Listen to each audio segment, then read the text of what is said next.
I'm here with Kyle Busch, who will be racing in the upcoming New England 300, taking place on September 25th at the New Hampshire Motor Speedway. Can you tell us about how you've been preparing for this race? Is there anything that you've done differently from last year to this year? Well, certainly we've looked at what our setups was last year and what things we need to change in order to make our car better. We blew a tire last time here, and so we don't want to have that happen again, but we've had a lot of second-place finishes. We've won here twice, and had a good run going in the spring, ended up finishing 6th or 7th. So definitely studying some film, looking at some of those things, how the restarts kind of play out. That's always challenging at this racetrack, and seeing what kind of action-packed adventures we'll have this time around. You and your team seem to be very comfortable at this racetrack. Is there anything specifically about this track that really seems to be that gives you the drive and the determination to succeed? Well, I think the biggest thing about New Hampshire is that it's a chase race, and you've got to be good here in order to succeed in the chase. So we go to Chicago, we come to New Hampshire, we then go to Dover. That's the first round of the chase. So being able to get through those first 3 events solidly, you don't have to win in order to make your way through, but you got to get through those races with top 10 finishes in order to point your way through at least. So having a good, strong foundation to base yourself off of at the beginning of the chase is always a good thing. And this will be the second race of the chase, second of 10. That's right. How do you feel that your team is at this point in the season? This race takes a physical toll on your body. The race weekend itself, can you speak more about how your body adjusts to all of the conditions? Well, it's actually a little bit easier coming this time around to New Hampshire. It's going to be the end of September, so temperatures will be a little bit cooler. It is still a longer race, kind of for a mile racetrack. 300 laps is a long distance, but having some fun being there. The last time we were there, we ran up front, and look forward to this time around being able to run up front again. I'm only be racing in one event this time around, just the Sprint Cup Series event on Sunday. I won't be racing in the preliminary events on Saturday, so that'll be a little bit easier on me, of course. But Joe Gibbs Racing as a whole, we've had really good cars here over the last little bit. Matt Kenseth has won here the last couple times, so being my teammate, I'm going to steal as much from him as I possibly can to be prepared for this time. Well, it sounds like it's going to be a really fun weekend up at the racetrack.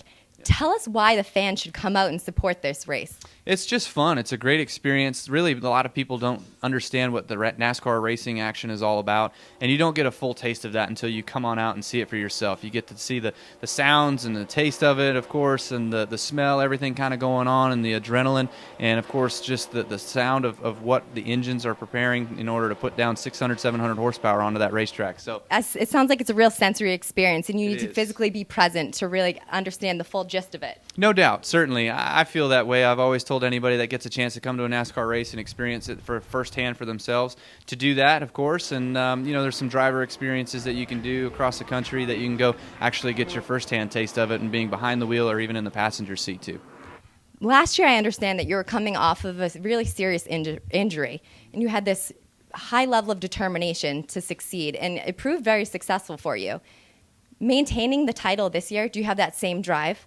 I do, actually, and in the chase last year, a lot of people would argue that we weren't necessarily deserving of a chase spot because I missed the first 11 races of the season due to my injury. But being able to come back, win 4 races, get in the top 30 in points, we were chase eligible, and we went through and we were just kind of playing with house money. We didn't feel like we were there to win the championship or to lose the championship. We were just going to kind of do what we could do and see how it turned out. And we ended up winning the whole thing and taking it home. So this year around, I feel like I've kind of got that same mentality a little bit because last year I won the championship, and now it takes that pressure of being able to get your first off of your chest. And so for us to be able to go out there this time around, it gives us a greater opportunity and greater appreciation of just being able to race the races and see how they come about. And as we can see behind you, we have the trophy. Yeah.